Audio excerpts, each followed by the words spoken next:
Gaza Lebanon वाले दुश्मन हुए खल्लास, क्या अब ईरान की है बारी। हमास और हिजबुल्लाह की कमर तोड़ने के बाद क्या इजराइल ईरान का भी करेगा इलाज। नेतन्याहू ने खामनेई को दे दी चेतावनी, डर के मारे छिप गया ईरान का सुप्रीम लीडर। इजराइल अपने दुश्मनों को कभी नहीं छोड़ता, धरती हो या पाताल, इजराइल दुश्मनों को ढूंढकर खल्लास करने के लिए ही जाना जाता है। 7 अक्टूबर वाले इंतकाम की आग में जल रहे इजराइल ने एक बार फिर इसे साबित करके दिखा दिया है। हिजबुल्लाह चीफ हसन नसरल्लाह को इजराइल ने मौत के घाट उतार दिया। इस्माइल हानिया, यहाँ सिनवार और अब हसन नसरल्लाह। इजराइल ने गाजा और लेबनान वाले अपने दुश्मनों को तो खल्लास कर दिया। इजरायली सेना के बाद खुद हिजबुल्लाह ने भी मान लिया कि इजरायली एयर स्ट्राइक में हिजबुल्लाह चीफ मारा गया। हसन नसरल्लाह की मौत से इजराइल के इंतकाम की तपिश थोड़ी कम जरूर हुई होगी। इसकी वजह है कि हिजबुल्लाह चीफ नसरल्लाह ही इजराइल का दुश्मन नंबर 1 था। हसन नसरल्लाह से पहले इजराइल इस्माइल हानिया और यहाँ सिनवार को भी मौत के घाट उतार चुका है। इस्माइल हानिया हमास का चीफ था। इजराइल ने तो उसे ईरान के घर यानी तेहरान में घुसकर मारा था। इस्माइल हानिया को लेकर कहा जाता है कि इजराइल पर 7 अक्टूबर के हमले का वही मास्टरमाइंड था। इस्माइल हानिया के बाद याना सिनवार को हमास का चीफ बनाया गया, लेकिन इजराइल ने उसे भी नहीं छोड़ा।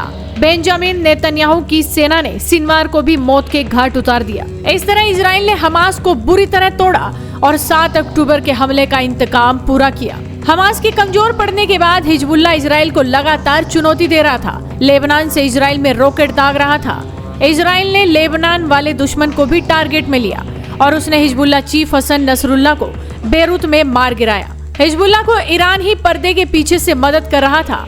ईरान ही वो था जो हिजबुल्लाह के कंधे पर बंदूक रखकर इजराइल पर गोलियां चला रहा था। अब जब हसन नसरल्लाह की हत्या हो चुकी है तो ईरान के सुप्रीम लीडर खामनेई को भी मौत का डर सताने लगा है। नसरल्लाह की हत्या के बाद सुप्रीम लीडर सुरक्षित जगह छिप गए हैं। अब सवाल है कि क्या इजराइल गाजा लेबनान वाले दुश्मनों के मददगार ईरान से भी इंतकाम लेगा। इसकी चर्चा इसीलिए भी हो रही है क्योंकि नसरल्लाह के खात्मे के बाद नेतन्याहू ने ईरान के सुप्रीम लीडर को भी चेतावनी दे डाली है। ईरान के supreme leader Ayatollah Ali Khamenei शासन को चेतावनी जारी करते हुए नेतन्याहू ने कहा कि जो लोग इजराइल को निशाना बनाएंगे उन्हें परिणाम भुगतने होंगे और ईरान या मध्य पूर्व में कोई भी जगह इजराइल की पहुंच से परे नहीं है। वैसे भी ईरान और इजराइल की अदावत से पूरी दुनिया वाकिफ है। ईरान और इजराइल दोनों एक दूसरे को फूटी आंखों से भी नहीं सुहाते हैं। यही वजह है कि ईरान हिजबुल्लाह के जरिए और हमास को मदद करके इजराइल को परेशान करता रहा है। अब जब हमास और हिजबुल्लाह की कमर इजराइल तोड़ चुका है तो सवाल है कि क्या ईरान भी अब लपेटे में आएगा। क्या इजराइल अब ईरान के सुप्रीम लीडर को भी मारेगा, क्योंकि इजराइल को भी पता है कि अगर हमास और हिजबुल्लाह उसे तंग कर रहे हैं तो उसके पीछे ईरान का ही हाथ है। अब अगर इजराइल हमास हिजबुल्लाह के मददगार ईरान से बदला ले ले तो इसमें हैरानी नहीं होगी। इसकी भनक तो ईरान को भी है।